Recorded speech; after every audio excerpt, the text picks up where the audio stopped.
Pomaže Bog i dobar dan, dragi gledaoci narode Srbije, svi Srbima gde bili u svetu i svi ljudi dobre volje. Ovo je emisija intervju produkcije medijske kuće Srbin Info i Centar. Moje ime je Dejan Petar Zlatanović, a ja imam čast da mi je opet u gosti došao ovaj put preko interneta, a da će Bog jednog dana i u studiju, jedan od osnivača pokreta MOBE, diplomata, sad u penziji, gospodin Davor Kaležić. Pomože Bog, gospodine Kaležiću. Dobar dan, gospodine Zlatanoviću, Bog vam pomogao, Bog pomogao svima nama, naročito kosovskim Srbima, onim koji se već nalaze u kazamatima i koji su optuženi ili koji će biti u nastupajućem periodu optuženi za navodno počinjene ratne zločine na Kosovu i Metohiji. Pozdrav svima u redakciji, kanalu Centar i srpskim brzim internet novinama. Da, hvala vam na odpozdravu. Pričat ćemo o svemu, pričat ćemo naravno o Kosovu i Metohiji, jedan od razloga zašto sam vas pozvao i to je, ali ja bih hteo nečemu da pričamo o čemu ste i vi pričali, a danas je evo pre emisije izašlo pre nekih sat vremena ta vest, a jeste ono što sad se to dešava u centralnoj Srbiji, ali prvo se dešavalo nažalost u južnoj srpskoj pokrajini, a to je da su naše deca tamo bila na udaru, da su nestajale, otimana, da nismo znali sudbinu te dece i dan danas, nažalost, ne znamo šta se desilo. Ali ovdje imamo slučaj Danke Ilić. Radoslav Draginić, otac od čoveka Dejana Draginića koji je optužen da je oteo Danko Ilić, je sad pod odlukom Vrhovnog suda oslobođen svih optužbi i nikakav proces se više ne vodi. Zašto to govorim? Zašto počinjem s ovom emisijom? Nije samo otimanje dece u pitanju, nego imali smo onu sednicu o Kosovu i Metohiji koja je bila otvorenog karaktera, da je Aleksandar Vučić trebao da ko zna koji put neku novu informaciju da nam iznesi i kako će država Srbija navodno da brani Srbe na Kosovu i Metohiji. Umesto toga dobili smo njegovo vanredno saopštenje, a posle to ministar policije Bratislav Gašić i prvi ljudi policije i bezbedonosne informativne agencije ponavljali, a to je da je nađen navodno ubica Danke Ilića, da je rešen slučaj, da je u pitanju, kako je tada rekao Vučić i optužio Srđan Janković i Dejan Dragijević i da je država kao ekspresno rešila slučaj, a mi imamo danas da niti je pronašen leš Danke Ilića, niti znamo šta se s devojčicom desilo, da li je živa, da li je mrtva, niti imamo neke DNK tragove koji upućuju da je bilo ko oteo pa i samim tim i Dejan i Srđan. Imamo samo navode Aleksandra Vučića na sednici o Kosovu i Metohiji, da su ubice pronađeni i da sad tužilaštvo traži i za Dejana i za Srđana doživotnu robiju. Pa kako komentarišete ceo onda taj proces i ovaj kontekst da je eto jedan od ljudi oslobođen, da ovima se sudi za doživotnu robiju, da dete nemamo, a da imamo u stvari Aleksandra Vučića koji je izneo neke informacije i da na osnovu toga je u stvari vođen ceo proces. Joj, gospodine Zlatanoviću, kako je to teško. Ja sam bio, nažalost, prvi koji u ovoj državi ukazao na to da je taj slučaj izuzetno smrdljiv i prvi sam, to je bilo u emisiji kod Dejana Lučića, u Lučić Insertima još pre, mislim, 2 godine koliko već ima, sam rekao da je Dalibor Dragijević prebijen je na smrt u policijskoj stanici od strane policajaca koji su prebijenje kao u boljim ustaškim danima Jasenovca pokušali da iz njega iznude priznanje da je učinio nešto što nije učinio. I posle toga su oni pokušali to da zabašu, zato što su napravili lažan izveštaj o navodnom srčanom udaru, pa su onda kad im je to palo u vodu brže bolje njega stavili u limeni sanduk, pa su zavarili da niko ne vidi kakve sve vrste povrede imao po telu. Naravno da je to kasnije utvrđeno a onda su ga i zacementirali, spustili ga u raku i zacementirali da bi sprečili svaki mogući trag o tome šta su uradili. Ti policajci koji su ga ubijali na smrt da prizna nešto što nije uradio i dan danas rade u policijskim stanicama, nisu procesuirani i vrlo je verovatno da su i oni bili na ulicama gradova Srbije u onim trenucima kad su prebijana deca. Ne samo oni u Valjevu, inkriminisani policajci, nego i ovi ostali drugi koji svakodnevno to isto rade.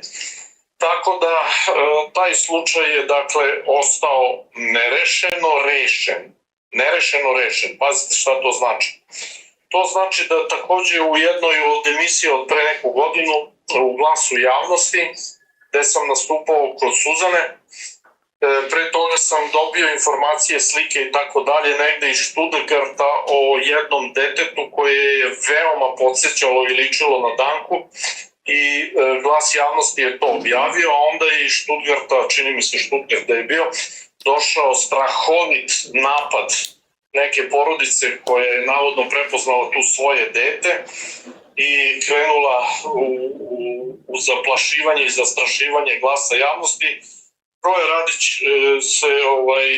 se toga oglasio i tako dalje, oni su povukli taj snimak i to je sve zabašureno i otišlo u zaborav.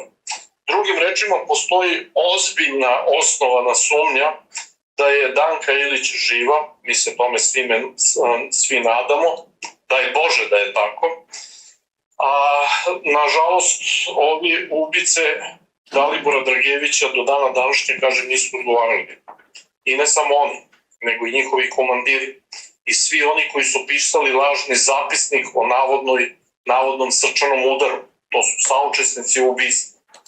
Dalje, saučesnici u ubistvu su i ovi koji su, Oskar i cela njegova ekipa koja je dala tu izjavu za štampu momentalno da su sve rešili, otkrili da je dete ubijeno i tako dalje i tako dalje. Oni su prenosili lažne vesti, uzbunjivali su javnost, ometali su istragu, to su sve teška krivična dela, pogotovo ako imamo na umu da je to dete bilo u tom uzrastu, u kome se govori. Pre toga takođe ja sam objavljivao na društvenim mrežama onih nekoliko organizacija koje se bave trgovinom decom u Republici Srbiji i to se bave legalno. Takođe sam odštampao i vi ste to, hvala redakciji Srbin Info koja je objavljivala sve to što sam ja radio i između ostalog našao sam i taj državni dokument koji je potpisao Tomislav Nikolić u ono vreme, kojim je odobrena ta trgovina dece, tim organizacijama i tako dalje.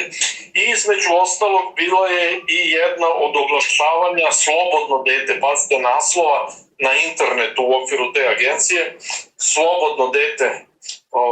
I tu je bilo jedno dete takođe, Karina, joj je bilo umetničko ime, koje je neodoljivo podsjećala na Danku. To je stvar za forenzičare do dana današnjeg, da krenu malo unazad i da istraže to sve. I da se zaista krene u pravcu. Sećate se da je bilo onda ono da je dete viđeno u Beču ili ne znam gde u Austriji, već sam zaboravio i tako dalje i tako dalje. Mi do dana današnjeg nemamo podatak. Takođe ja sam upozoravao u to vreme i dao sve zvanične podatke i hvala vam još jednom, opet ne to objavljivali, o tom celom procesu takozvanog usvajanja dece, koje je bilo u skladu sa zakonom i tih organizacija nekoliko, ja sam ih sve imenovao, koje su se bavile time. Poenta cele priče je da na kraju, kada dete biva dato nekoj stranoj porodici, posle vrlo kratkog vremenskog perioda ono menja identitet. I više oni koji su dali, to je Republika Srbija, nemaju pravo da pitaju šta se dalje dešava i kako se zove, koji je taj novi identitet tog deteta. Tako da mi nemamo pojma šta se zapravo sa tom našom decom koja su usvojena i data koja je kuda u inostranstvu, šta se desilo. Posebna sumnja je izašla u tom pravcu što je bilo i dece, po svemu sudeći, koje su bilo ometene u razvoju.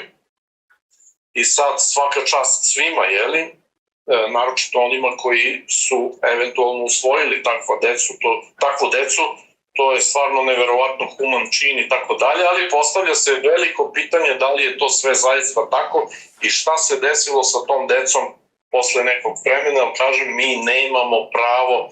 Sve je to išlo preko američke ambasade.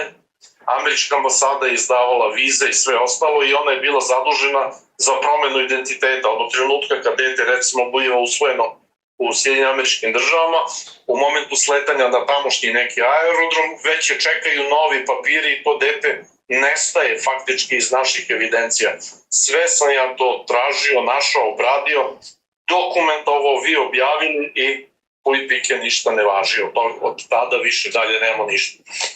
I ja osnovano sumnjam da se radi o ozbiljnim kriminalnim delima i iskreno se nadam, naš pokret MOBA je sebi dao u zadatak da jednog dana, ukoliko bude u poziciji, ukoliko bude u situaciji, istražit ćemo, verujte nam, poslednje mrvice do poslednje dlake, pocepat ćemo svaku dlačicu na glavi, svačije da nađemo i utvrdimo šta se dešava sa našom decom, a naročito sa Dankom Ilićem. U pitanju je Dalibor Dragijević, samo čisto, Tako je. ne Dragičević, čisto omašku ste napravili. Ali mene zanima ovaj kontekst na kome ja insistiram, da je Vučić u stvari pokrenuo i Dalibor i Dejana da budu okrivljeni, oni su braća i njihov otac je posle Radoslav, njih nije Radoslava tada nije tangirao Vučić, ali jeste i ovo i Srđan Janković. Kako komentarišete da jedan predsjednik države opet koristi Kosovo i Metohiju i uopšte, ja mislim Kosovo i odnosi sa Rusijom, tako je nešto bilo, da sazove takvu sednicu, onda daje informaciju o nekom kriminalnom postupku koji je u toku, gde vidimo da osim njegove izjave u stvari tužilaštvo ništa posebno nije skupilo koje bi ukazivalo da su Dejan i Srđan krivi. Ja ne kažem da tvrdim 100% da nisu, ali mene niko nije uverio da jesu po dokazima. Tako je. Tužilaštvo je dužno i policija je dužna da prikupi dokaze i da uveri da jesu. I da te dokaze predstavi tužilaštvo koje će onda na osnovu tih dokaza doneti odgovarajuću presudu. Kao što vidimo, pokušala je policija da prikupi dokaze iznudom, fizičkom iznudom i torturom, pa sve do nivoa smrti. Nemojmo zaboraviti, to nije jedina smrt u porodici Dragijević. Da. I majka je umrla, srce joj je prepuklo od svega toga što se dešavalo. Da ne zaboravimo. I to može vrlo lako da se kvalifikuje kao neka vrsta ubistva iz nehata. Tako da mi tu imamo više smrtnih slučajeva, a nemamo rešenje.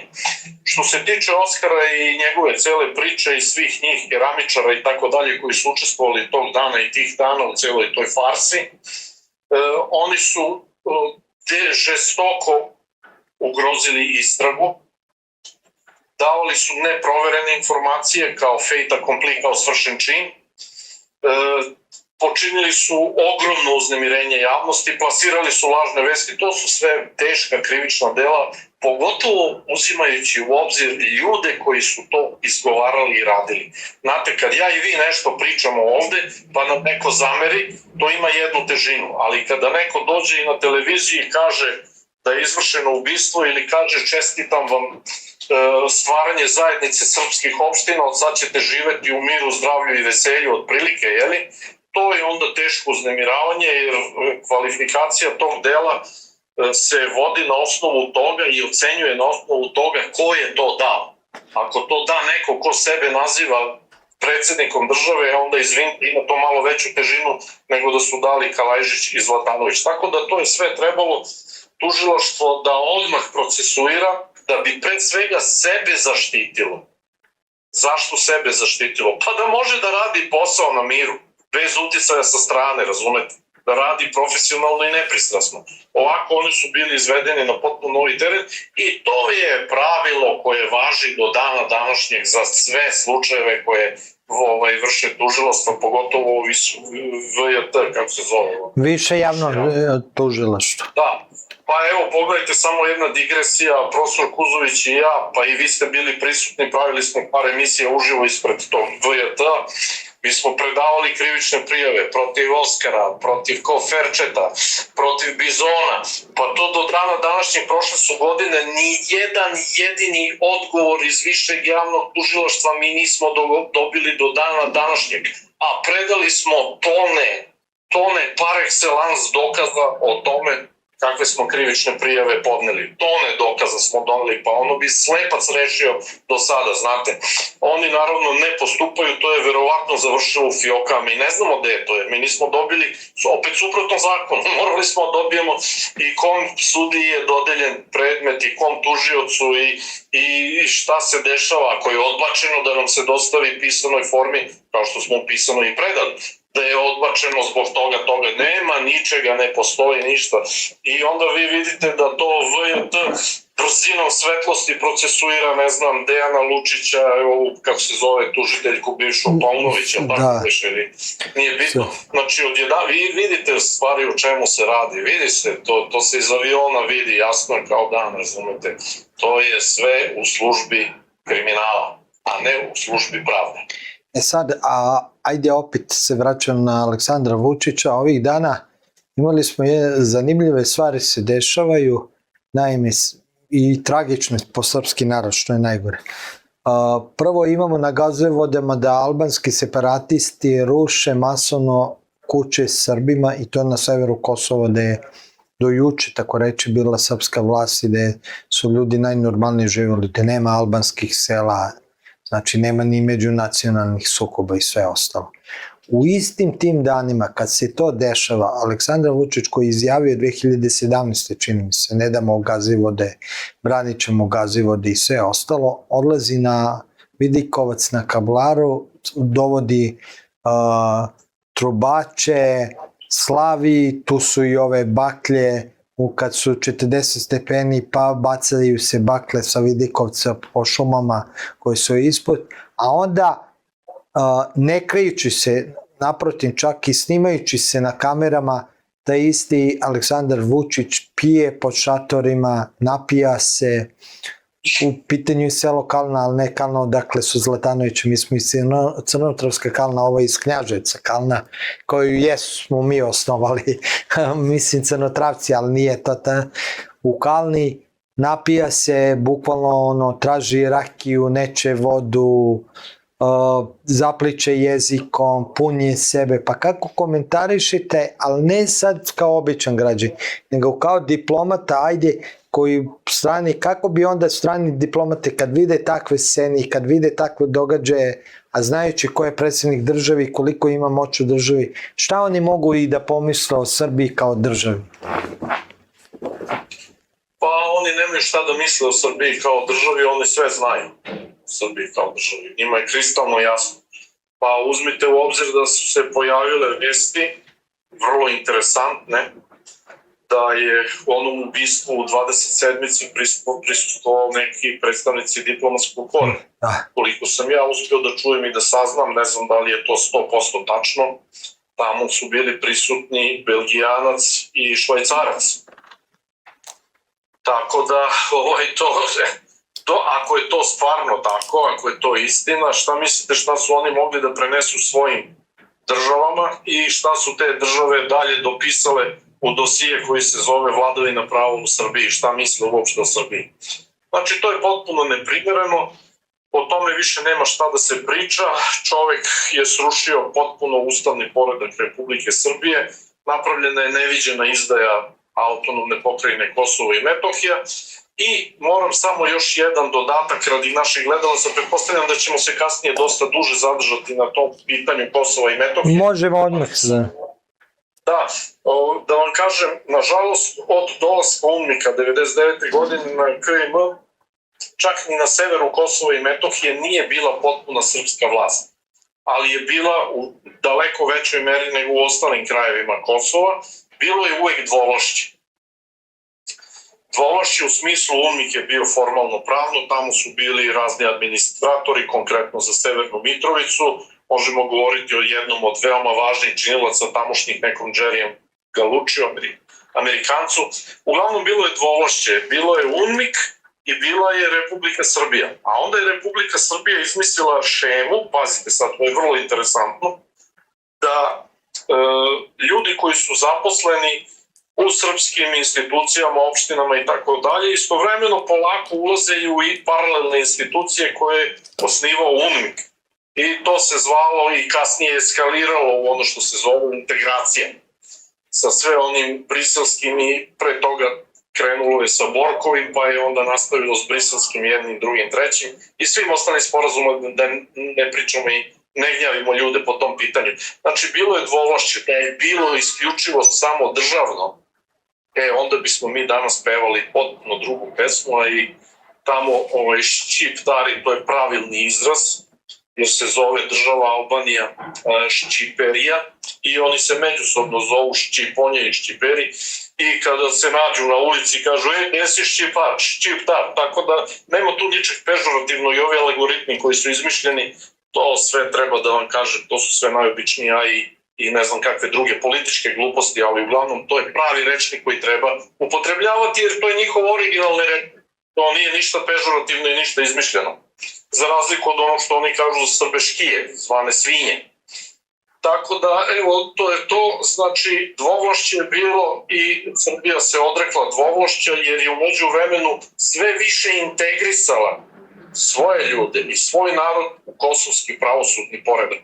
Što je, vidite, sada miniralo sa gazivodama, sa rušenjem imovine, sa svakodnevnim hapšenjem kosovskih Srba, optužnicama za ratne zločine. I tu smo mi sad ušli u potpuno jednu novu fazu, tu su se desile neverovatne promene. Praktično ono što Amerikanci su zvali uvek tamo, što su želeli da postignu, to je point of no return, što će reći tačka bez povratka. I oni su sada uspjeli da sever Kosova i Metohije ubace u proces koji se zove tačka bez povratka. Šta to sve znači, evo vidimo sa tim rušenjem, vidimo sa hapšenjima, vidimo sa procesuiranjima, sa terorom svakodnevnim i vidimo takođe potpunu nezainteresovanost međunarodne zajednice da tome stane na put. Naprotiv, ona koristi samo terminologiju verbalno, nemojte, zaustavite se, pozivamo vas na uzdržanost. Naravno, ovi se ne uzdržavaju, ne zaustavljaju i ta terminologija je zapravo nešto što se zove nastavite da radite. Foot in the door, znači stavili ste nogu u vrate i vi sad to nastavite da radite, a mi ćemo ovde da izbacujemo floskule. To je to što se dešava i tu ima masa stvari. Sever nije smeo da padne, jer dogod je sever bio, pa makar i u tom dvovlašću, dotle Kosovo nije bilo teritorijalno celovito. Sve dok Kosovo i Metohija nisu bili teritorijalno zaokružene celine, dotle nisu mogli da budu formalno priznati kao međunarodni identitet. Znači, njima je preko potrebno bilo da izađu. Zato je pala u vodu svaka priča o eventualnoj podeli. Jer cela međunarodna zajednica, promoteri kosovske nezavisnosti i sami Šćiptari, nije im padalo na pamet da idu u podelu, jer su znali da u podeli neće dobiti međunarodnu prepoznatljivost ovog kapaciteta koji imaju sada i koji će tek imati u budućnosti, a vidjet ćete taj međunarodni kapacitet u budućnosti steći će na jedan izuzetno poguban način po Republiku Srbiju, a to je ovo što sada guraju i na što nema nikakvog odgovora, a to su takozvane optužnice za ratne zločine. Da. Srbija počinila u autonomnoj pokrajini Kosovo i Metohija 98. 9. godine.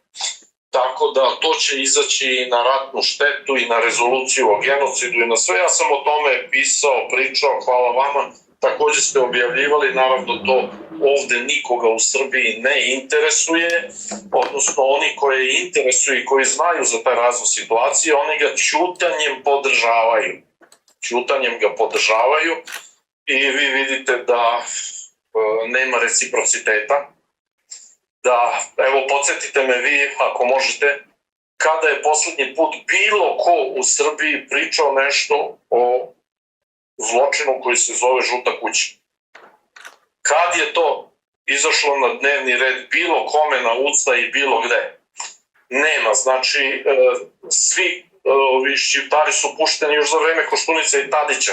Notorni kriminalci, teški zlikovci su pušteni na slobodu i time su faktički abolirani i time je država Srbija prećutno ušla u saglasnost da Šćiptari nad Srbima nisu činili ratne zločine.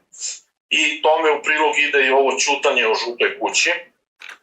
I tome u prilog sada ide nedavna hapšenja tu i tamo, jer svi su pušteni, evo juče prekjuče opet neko uhapšen od Šiptara tamo gde na Batrovcima ili na Hordušu, nemam pojma gde. Šta mislite, da će onda odgovara za ratne zločine? Ma nema pojma, ostaće mesec dana u zatvoru, u najboljem slučaju bit će pušten. Zašto? Zato što postoji tajni sporazum u okviru briselskih sporazuma da se ne može suditi Šiptarima za ratne zločine, za razliku od Srba.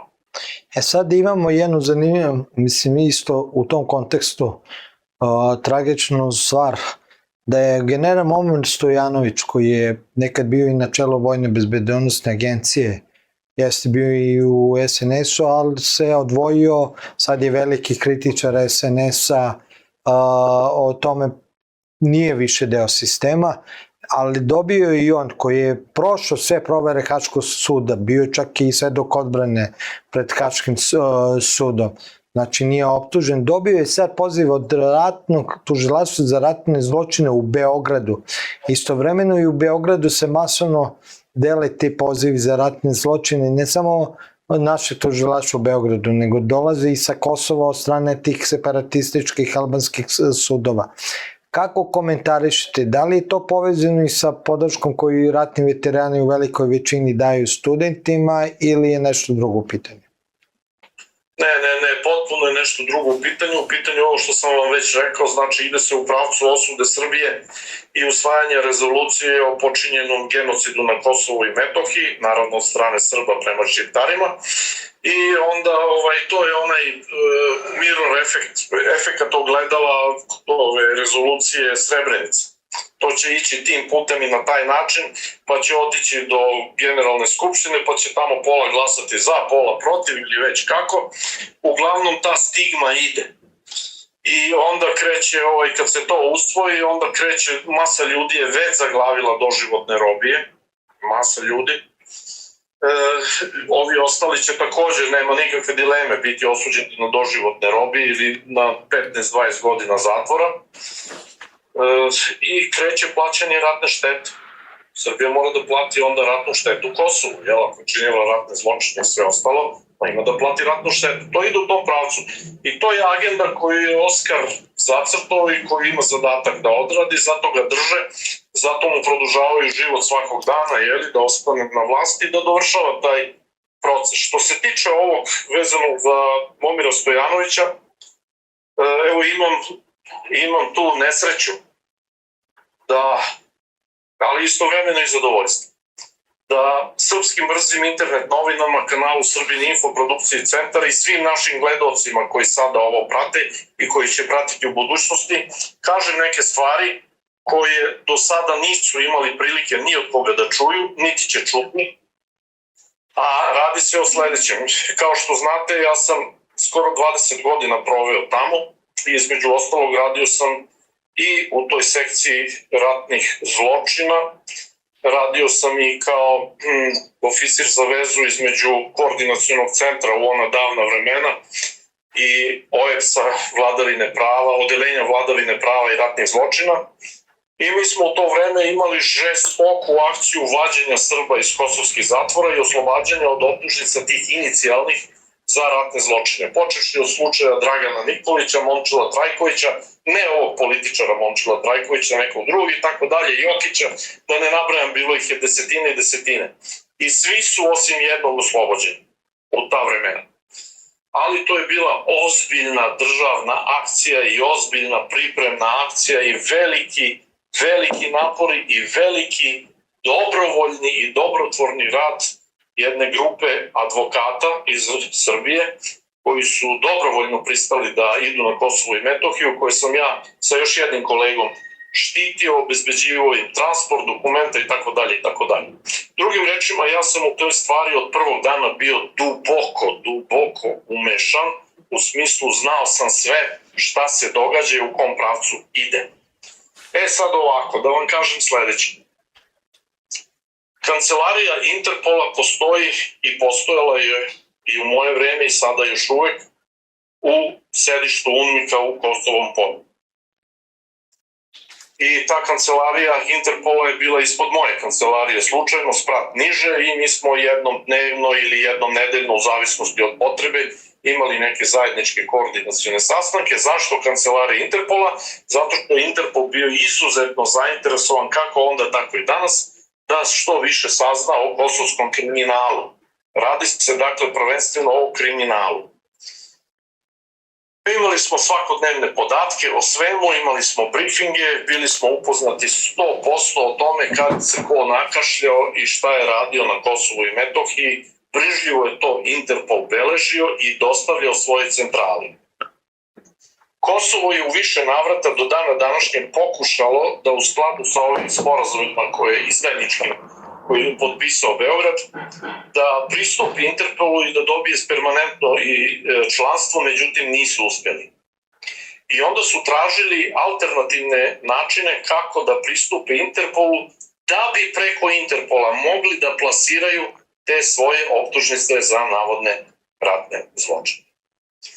U međuvremenu žuti Kmeri su dozvolili da UNMIK izgubi tu svoju ulogu filtera pre nego što bilo šta dođe u Interpol. Mi smo to imali na svom stolu i mi smo stvari proučavali. Konkretno i ja sam to proučavao i imao ta dokumenta poverljiva, gde smo vršili filtraciju da li se stvarno ima naznaka da se radilo o zločinima ili je stvar politički motivisana. Videli ste, nedavno je Interpol odbio da izda crvene poternice za neke naše studente i tako dalje, i vrlo ladno je rekao to je politički motivisano. To je ono što se radilo u UNMIK-u. Mi smo gomilu tih stvari filtrirali, nismo dozvolili da prođe dalje, jer stvarno nije bilo nikakvog osnova. Međutim, žuti Kmeri su potpisali dolazak EULEX-a i EULEX je preuzeo nadležnost rada na svim mogućim kriminalnim dosijejima i slučajima, uključujući ratne zločine i tako dalje. Ali nismo dozvolili, i Ujedinjene nacije nisu dozvolili da Interpol izađe iz okvira Ujedinjenih nacija. On se i dalje nalazi sprat ispod u Kosovom polju u okviru misije UNMIK-a. Šiptari su tada otišli pravo u EULEX jer on je došao radi njih i krenuli su njih kao to je misija za vladavinu prava i njima su krenuli da serviraju razne dokumente, ovakve i onakve, i na osnovu tih dokumenta sada se ovo sve diže. I sad slušajte ovako. EULEX ima neka saznanja o tim ratnim zločinima, ima prijave, ima imena navodnih počinilaca i tako dalje. I on kaže kosovskoj sadašnjoj vladi nema nikakvih problema, mi ćemo to da prosledimo Interpolu, vidjet ćemo šta će Interpol dalje po tom pitanju da proučava. Ali u međuvremenu vama niko ne brani da uradite sledeće, pazite sad, ovo je jako važan detalj koji niko u Srbiji ne zna, a to je sledeće. Izvolite vi kao vlada Kosova, pošaljite sva ta dokumenta, odnosno te zamolnice za prisustvovanje u suđenjima, pošaljite u svoju ambasadu u Beču, jer ne zaboravimo, Austrija je priznala Kosovo i otvorila je ambasadu u Beču. Kosovo Republika ima ambasadu u Beču i pošaljite to vašoj ambasadi u Beču, a vaša ambasada u Beču će DHL-om, međunarodnom poštom, to poslati ovde u Srbiju. I tu su počele da stižu te optužnice i pozivi za saslušanje, pozivi za pretrese i tako dalje na adrese onih ljudi koji su šiptari identifikovali kao počinioci ratnih zločina. Znači, preko DHL-a potpuno normalno i potpuno legalno. Ja i vi sad možemo DHL-om da pošaljemo pismo Melaniji Trump. Nema nikakvih problema, budite sigurni da će stići do nje. Znači, iz Beča, iz ambasade Bečke, ceo materijal dolazi ovde i distribuira se. Pitanje svih pitanja je sledeće. Kako vi znate ko vam je dao adrese na koje da distribuirate? Kako vi znate gde, na primer, Momir Stojanović živi, da mu preko DHL-a pošaljete taj dopis? Sad, tu imamo dva putića, dve mogućnosti. Ja sam skloniji tome da pomislim da se radi, pošto su dosta tih poziva stiglo na stare adrese, evo i sam Momir Stojanović kaže da mu je poziv stigao na neku bivšu adresu, a ne na aktuelnu. Mi nemamo nikakve dileme, na MUP Republike Srbije apsolutno sigurno zna na kojoj adresi Momir Stojanović stanuje. I da je taj podatak o adresi iscurao iz MUP-a, on bi dobio poziv na svoju pravu adresu. Međutim, očito je da je neko od ranije znao gde Momir stanuje nekada i dao je taj podatak kosovskim institucijama. Drugim rečima, to je neko ko je bio, da skrati, izdajnik. Izdaja je u pitanju. I to je sada posao dalje da se utvrđuje od strane UDBE, policije, tužilaštva i tako dalje, ko je taj koji snabdeva kosovske institucije adresama pojedinih ljudi.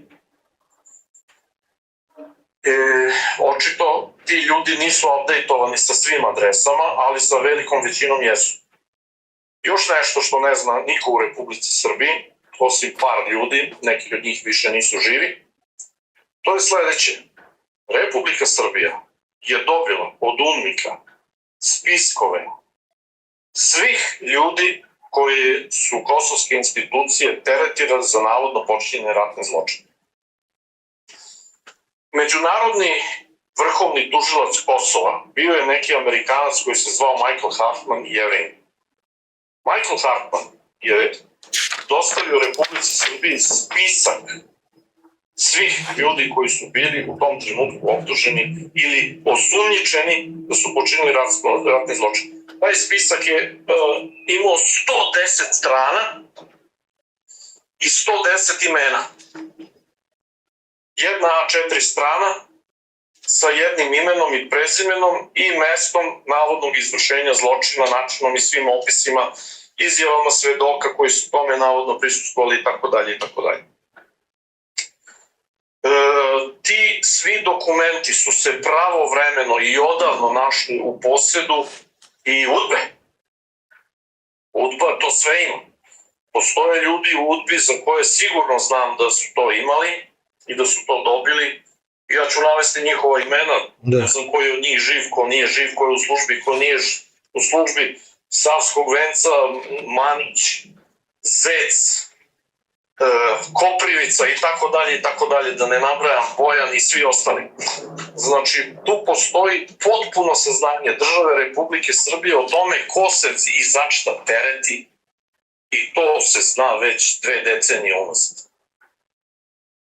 Zašto se po tome nije postupalo u smislu preventive, zaštite, smišljenja kontramera i tako dalje? Mi sad vidimo da je razlog tome sve ta, kako bih rekao, DNK, genetika, ta ščiptarska genetika. Jer onaj koji je trebao sve to da štiti, on je sve prodao i izdao. I to je stvar DNK. Ja u to ne bih dalje ulazio, razumete, to je UDBA i policija, to su ljudi njihovi u emisijama kod Dejana Lučića javno izneli još godinama unazad, na to niko nikada nije reagovao, to su znači zvanični podaci, ako uzmete da neki radnik UDBE ili policije je da takav jedan podatak da ima DNK nalaze, potvrde itd. Onda njih treba ganjati vezano za to da se vidi koliko je to tačno ili nije tačno. Kakve veze ima Dejan Lučić ili ova sutkinja, tužilac, šta je ova Paunović, kako beše, zaboravio sam sve. Znači nemaju oni s tim nikakve veze. Tako da to je sve krajnje neprofesionalno, do te mere neprofesionalno, da bih se usudio reći da je čak i zlonamerno i organizovano zlonamerno. To čak može da liči i na to. Kao što je organizovano i zlonamerno više nego izvesno i ono s početka naše priče Danka Ilića. Da, to je ideja. Sad, ali da li zbog takvih stvari Vučić gubi kontrolu pa se napija, radi i takve stvari koje do sad nije, da se pred televizijom napija, da ne može više da se iskontroliše? Oni njega svim ovim drže u šaci. On je toliko ucenjen. On je toliko prljav. A oni su toliko lukavi i bestidni da to ne koriste da ovde dovedu nekoga ko bi stvarno raščivio stvari, nego to koriste da bi ga ucenili i od njega tražili sve više i više. I kao što vidite, to sve više i više potpuno uništava Srbiju. Srbija je na ivici opstanka. Mi više ne znamo sa koje strane je veća propast.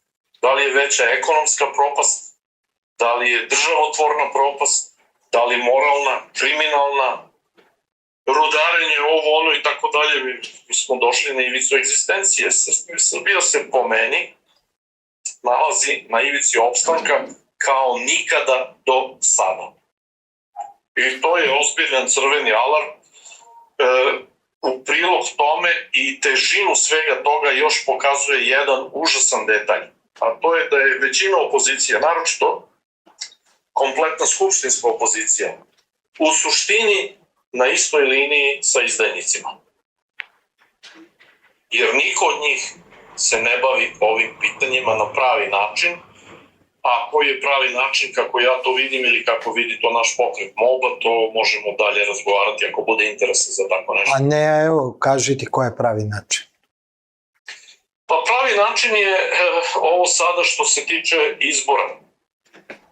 Mi smo u više navrata kao pokret MOBA poslali zvanično apel, kako pisano, tako i usmeno preko mreža koje su nam dostupne i preko našeg sajta i našeg TV kanala, YouTube kanala, pardon, da studenti naprave veliku čistku. Tako što će pozvati kompletnu opoziciju Srbije da im se pridruži i da uradi jedan jedini potez. Da kada dođe taj dan za nekakve izbore, bit će ih više vrsta, više nivoa, da u svakom slučaju kažu sledeće: svi vi koji biste glasali za nas, nemojte glasati za nas, glasajte za studentsku listu. I na taj način, pošto se ovi u Skupštini tome naravno ne bi odazvali, narod bi video, upale bi maske te skupštinske i to sve, razumete, i narod bi u velikom broju, koji je mislio da glasa i za zelene i žute i ovakve i onakve, bi glasao za studente i tu bi bila velika čistka. I mi dalje pozivamo, apelujemo i molimo studente da razmisle o tom scenariju i da počiste svo opoziciono smeće sa ovog repertoara, a da njihove glasače na taj način jasno i glasno skrene u svom pravcu. Jer svi ovi vidite da oni zagovaraju, mi ćemo da idemo, ali dogovarat ćemo se sa studentskom listom o ovome i onome.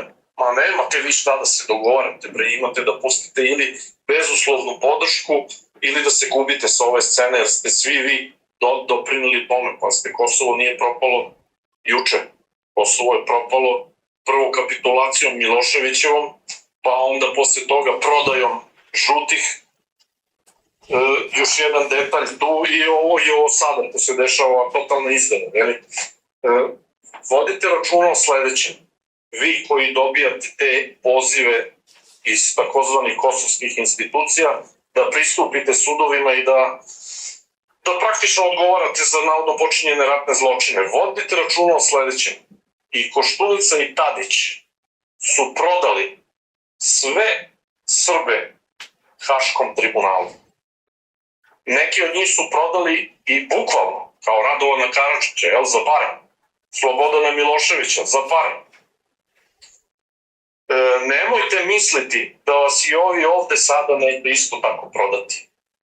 To je samo pitanje momenta kada ćete biti hapšeni od strane ovdašnjih institucija i isporučivani nekom budućem tribunalu koji će suditi Srbima za genocid na Kosovu i Metohiji. To je ono o čemu se radi i to je sada najveća opasnost. O tome niko ne priča, a treba se ozbiljno o tome zamisliti. Tako da to je moja poruka i Momiru Stojanoviću i svima ostalima. Vodite računa, taj dan se približava. Prodali su Miloševića, prodali su Karadžića, prodali su Mladića, prodaće i vas. Sad, imamo vezano sa izborima. Imamo već predizbornu kampanju SNS-a koji ono ide od sela do sela, vuče šatore, vuče svoje pristalice, vuče predsjednika Srbije koji se napija. S druge strane i studenti imaju svoju akciju, svaki student u svakom je selu. Pa kako vidite ove i najave, bit će izbora, neće biti izbora i kako očekujete inače dalje borbu? Pitam vas, da li postoji opasnost da preraste sve i u oružane sukobe, zato što evo SNS i među sebe ubijaju, a tamo li šta ih onda brani da pucaju i na nas? Naravno, tu ima nekoliko nivoa, ajde da probamo od početka, ako sam zapamtio vaše pitanje. Prvo ovako, što kažete, kampanje se rade od sela do sela, pa dobro, to je u redu. Ako partija pravi kampanje i ako partija podvlači, snosi troškove kampanje. Ali, ako Oskar ide u kampanju od sela do sela, u državnoj pratnji, sa državnim ovim kobrama i ostalima iz obezbeđenja, kako se zovu te ličnosti, što ti ja znam, u državnim kolima, sa državnim rotacijama, sa državnim gorivom, to neće moći. To je protivzakonito. Znači, onog trenutka kad on izađe za govornicu, a bude okružen sa 10 kobri, to je protivzakonito. Jer on u te promocije ne ide kao predsjednik države, nego ide kao neki važan član partije i budući nosilac liste ili neko čije će se ime naći kao udarno na nekoj toj budućoj listi. Znači, on ide u partijskom kapacitetu. U partijskom kapacitetu on ne može da zloupotrebljava državne resurse. I to je krivično delo. I to sve je trebalo odavno da bude presečeno na taj način što tužilaštva, odgovarajuća tužilaštva, da li za organizovani kriminal, jer pazite, ovo je ogromna organizacija. I u suštini to bi trebalo da pripadne organizovanom kriminalu. Znači, oni bi trebali time da se pozabave. Pa nije on blesav, što je tu pre neki dan rekao, išću ja svojom Škodom. Malo mu je došlo iz dole u glavu, znate, da to baš i nije sve po zakonu. Tako da, ali naravno da se to neće desiti, on će zloupotrebljavati državne resurse. To je što se tiče te kampanje od sela do sela. Sad, molim vas, podsjetite me drugi deo pitanja, malo sam... A ne, rekao sam, evo i studenti to rade, istovremeno, sad kad će biti izbori, da li, pošto su najave da li hoće i neće i da li može da dođe i do oružanih sukoba, pošto oni već između sebe se ubijaju. Zaboravio sam to zato što sam o tome već pričao i to baš kod vas, ali može da se ponovi. Znači, datum izbora nije bitan iz nekoliko razloga. Prvo, on je već proglasio da je sve moguće izbore dobijen. I nemojte uopšte imati bilo kakvu dilemu da će sigurno 1.000.000% izborno večeri u 21:30 ili 22, nemam pojma, proglasiti apsolutnu izbornu pobedu. Uopšte nije bitno koja vrsta izbora je u pitanju. Znači, on je izbore već dobio i on će proglasiti pobedu. Naravno, izbore će pokrasti. Raspisat će ih onog trenutka kada bude rasporedio svoje šahovske figure na toj tabli krađe. Kada bude apsolutno siguran da će svi pioni, lovci, konji, topovi i ostale mazge na toj šahovskoj tabli biti raspoređeni i apsolutno su odlusani njemu i njegovim interesima. Kad već vidimo da je postavio svoje ljude u tužilaštva, da je postavio svoje ljude u policiji, da je postavio svoje ljude, da je usvojio nove zakone, da je kooptirao privatno obezbeđenje, da ih je naoružao ovim dugačkim cevima, da je kooptirao sve batinaše, da je kooptirao navijače. Znači, sva bagra ovog sveta, naravno, je u tome.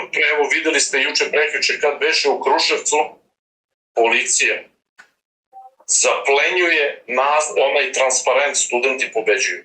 To je takvo protivzakonito dejstvo, to je takva zloupotreba službenog položaja, ali to pokazuje da on neće prezati ni od čega, pa ni od toga, nažalost, što ste pošlenje rekli, a to je upotreba sile. Jer on će upotrebiti sigurno silu da bi ostao na vlasti. Istovremeno, potrebno mu je međunarodna podrška svega toga. A međunarodnu podršku za sve to dobija na taj način što prodaje Srbiju bespoštedno tim međunarodnim interesima. I oni će svi reći da, stvarno, bili su nemiri, morao si da pošalješ policiju, morao si da pošalješ vojsku, morao si da upotrebiš zvučni top, morao si ovo, morao si ono, u cilju očuvanja demokratije. A sad daj da ti prekopamo još što nismo prekopali. To je ta fora.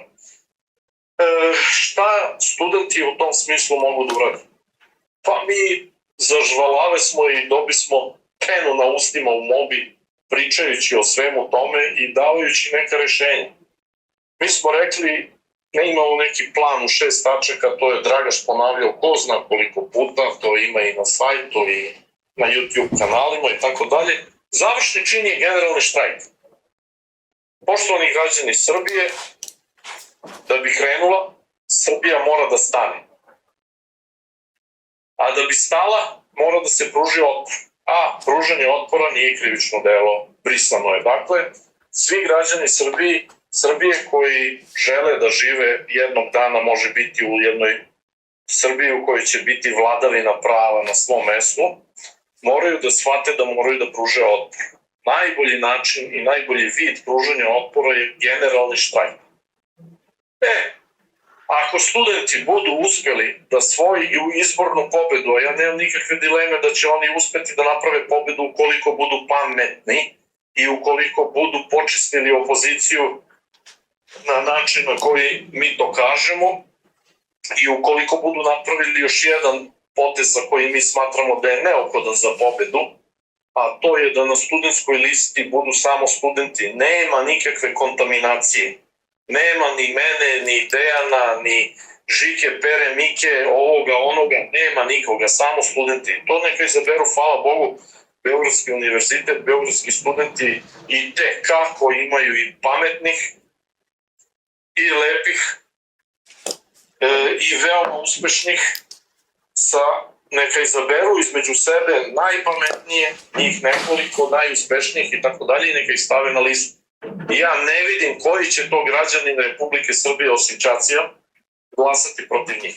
Na taj način se izbegne i ono, evo, ne znam sad, gledam redovno naravno vaše vesti i vaše objave na YouTube-u i tako dalje. Evo recimo, gospodin Lompar.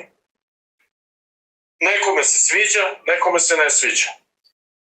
Pa ne znam ovo, pa ono, pa nemojte to raditi onda ljudi. Nemojte na taj način gubiti glasove. Budite neutralni, stavite sve svoje i na taj način ćete dobiti sve glasove.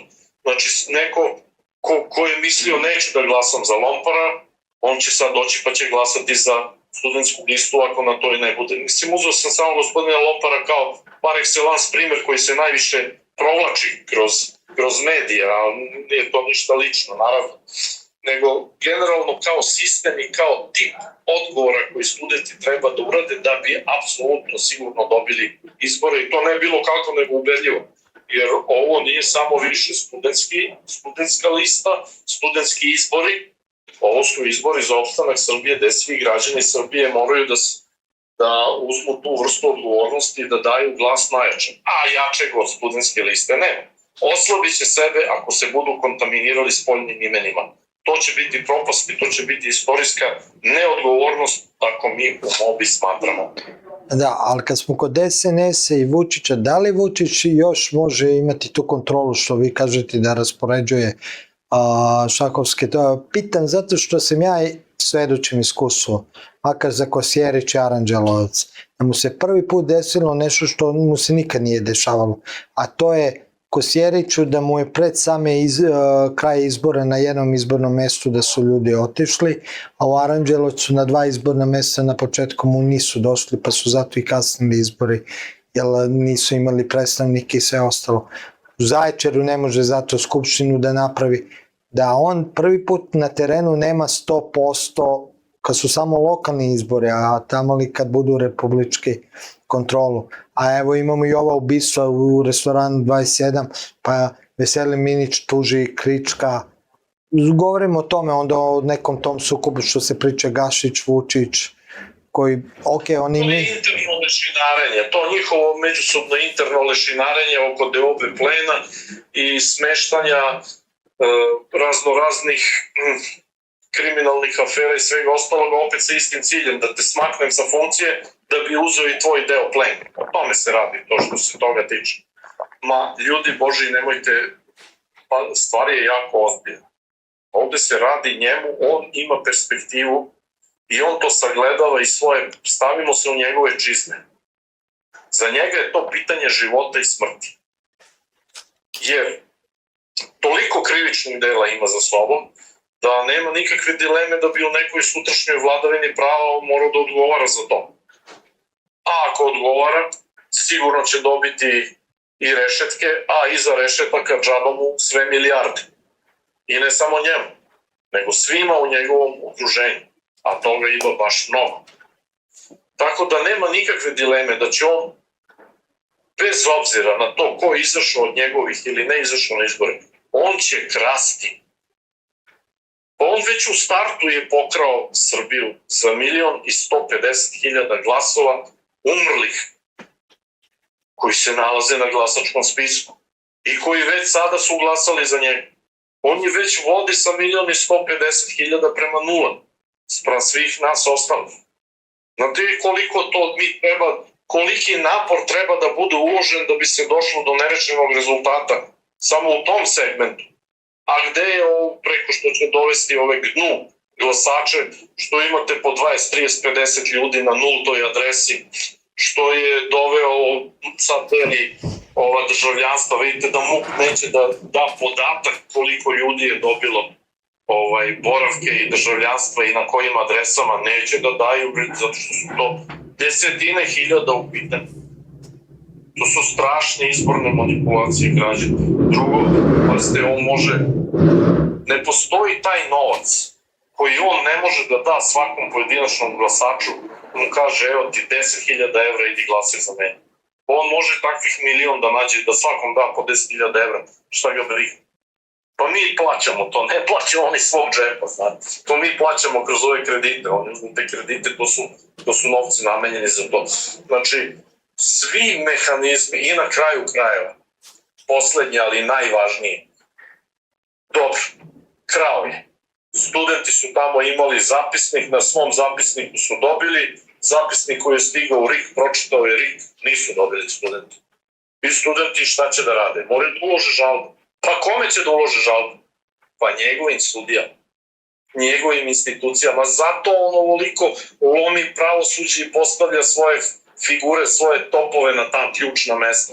Na kraju krajeva sve ide pred Ustavni sud. I šta mislite, šta će Petrov da uradi? Znači, legalno ne može se ništa uraditi protiv mafijaškog sistema krađe. A krađa je već sada strahovita. Kaže, ponavljam, ljudi, 1.150.000 mrtvih duša je glasalo za njega. Pa ko će to i kako da dostigne?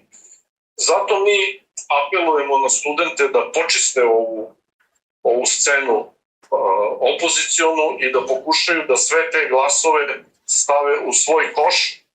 To bi moglo da napravi neki pomak na bolje. Da, a koliko i ovo za kraj ekonomska situacija može da doprinesi da može i ne dođemo do izbora da opšti haos zavlada u zemlji.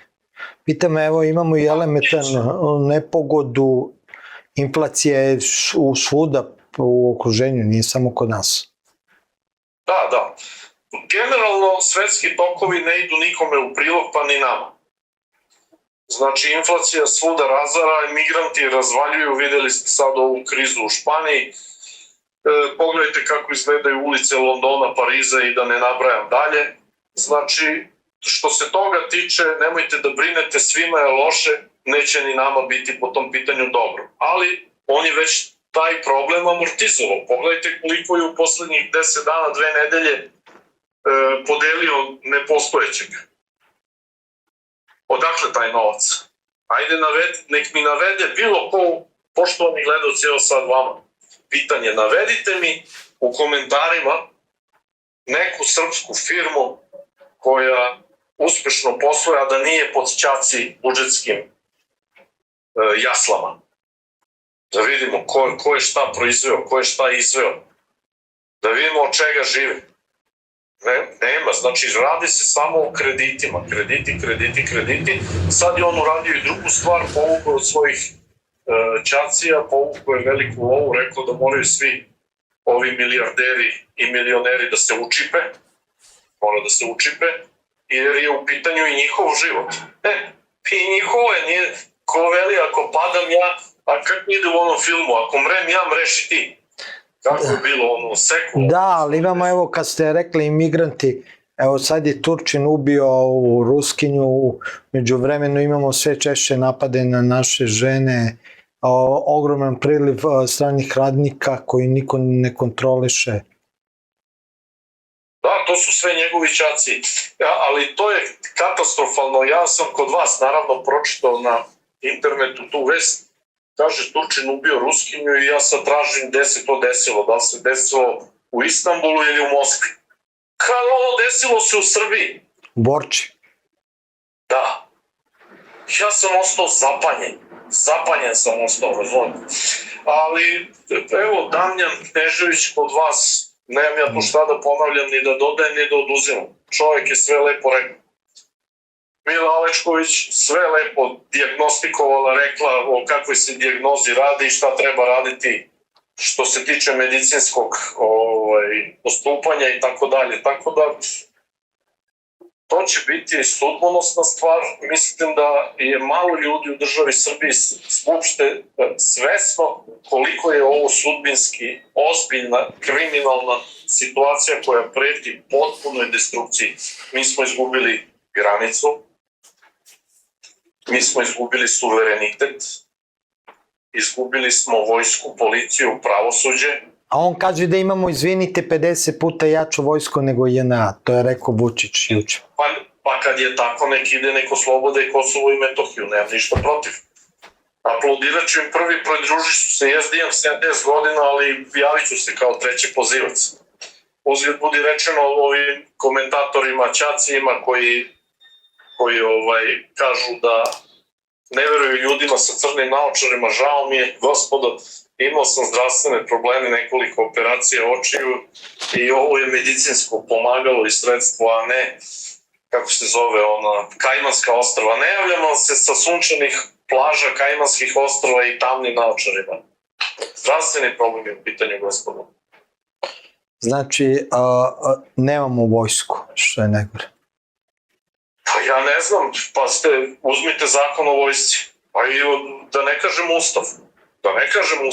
Šta je osnovna funkcija vojske? Osnovna funkcija vojske je da brani granice. Da li Srbija ima granicu na Ćafa Prušitu, Ćafa Morini? To su neki prelazi sa Albanijom, gde je nekada bila granica Republike Srbije. Nemamo vojsku tamo. A zašto nemamo vojsku? Izvolite, gospodo, iz vojske idite i branite tu granicu. Molim, jasno i glasno. Osim toga, pazite sad ovaj detalj. Lokalne samouprave imaju zakonsko pravo da pozovu vojsku u pomoć onog trenutka kada osete da su im ugroženi životi, dobra i tako dalje i tako dalje.